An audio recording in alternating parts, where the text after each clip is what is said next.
ভাই ভাই দাঁড়ান একটু। ভাই আপনি শিল্পী মমতাজ আপার ছেলে না? জি জি, আমি শিল্পী মমতাজের ছেলে, কিন্তু এখন আসলে আপনি মানে এই বিষয়ে জানতে চাচ্ছেন কেন?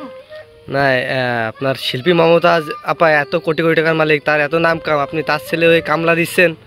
শোনেন, ঘটনা হয়েছে কি, আমি তো এর আগেও বলেছি যে শিল্পী মমতাজ আমার মা, কিন্তু তার সঙ্গে আমার সম্পর্ক নাই।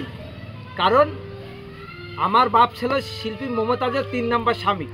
তার সঙ্গে সম্পর্ক যখন নষ্ট হয়ে গেছে, তখন আমার বাপ আমাকে ছোটোকালেই আমার দাদার বাড়ি আমাকে আইনে মানুষ করে। এর জন্য আমার বাপ মারা গেছে। আমি এখন কি করব? আমার আসলে আমার বাপ অত দরিদ্র ছিল। এখন আমি কি করবো? আমি কিচেন দিয়ে খাই, চাষবাস করে খাই, এইভাবে আমার জীবন যাপন চলে। আমি শিল্পী মমতাজের কাছে গিয়েছিলাম, কিন্তু সে আমাকে মূল্যায়ন করিনি। সে বলেছে যে তুই তোর বাপের সাথে চলে গিয়েছিলি ছোটোকালে, তোর বাপের কাছেই থাক, আমার কাছে থাকা লাগবে না। আমাকে অপমান করে খেতে হয়েছে।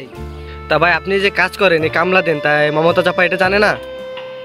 সে জানুক আর না জানুক, সেটা তো আমার দরকার নেই। আমি যদি হাজারো কাইন্দে মরি, তা সে আমার দিকে ফিরে তাকাবে না আমার আম্মা। এর জন্য আমি তার কাছে যাই না। তা আপনার এই কামলাগিরি বাদ দিয়ে আপনার একটু যাওয়া উচিত তার কাছে, যাই আপনার মানে আপনার এই জীবন কাহিনী এইসব বিষয় একটু খুলে বলা উচিত। আমি তারা বলেছি যে আম্মা আমার কাছে টাকা না, আমি খুব কষ্টে আছি, আমার তো একটা বাচ্চা আছে, আমার ওয়াইফ আছে, আমি খুব যন্ত্রণায় আছি। আমি তারা বলেছিলাম যদি কিছু টাকা দিতেন আমি একটু ব্যবসা করে খাতাম। সে বললো কি, শোন, আমার এই পক্ষে ছেলে মেয়ে আছে, সংসার আছে, এখানে আসবি না, আমার সমস্যা হয়। তুই যেখানে আছিস তোর দাদার কাছে, সেখানে দেখ, তোর বাপ ছিল শয়তান। হ্যাঁ, তোরে আমি কি বলবো, তুইও শয়তান ছিলি, নাহলে ছোটোকালে আমার সাথে কেন চলে গেলি? সে আমাকে দোষ, আমি সেই সময় অবুঝ ছিলাম, আমি কি বুঝি সেই সময় ছোটোকালে বাপ আমার নিয়ে গেছে, আমি চলে গেছি। সবই ঠিক আছে, তারপরে মনে করেন যে আপনি তো মমতাজ আপার রক্তের সন্তান, তাই না? শোনেন শোনেন, আপনারা এক এক সময় এক এক কথা বলেন। ঘটনা লোকে আমি তাকে গেছি, অনেক কথা বলেছি, সে আমাকে দেখে না।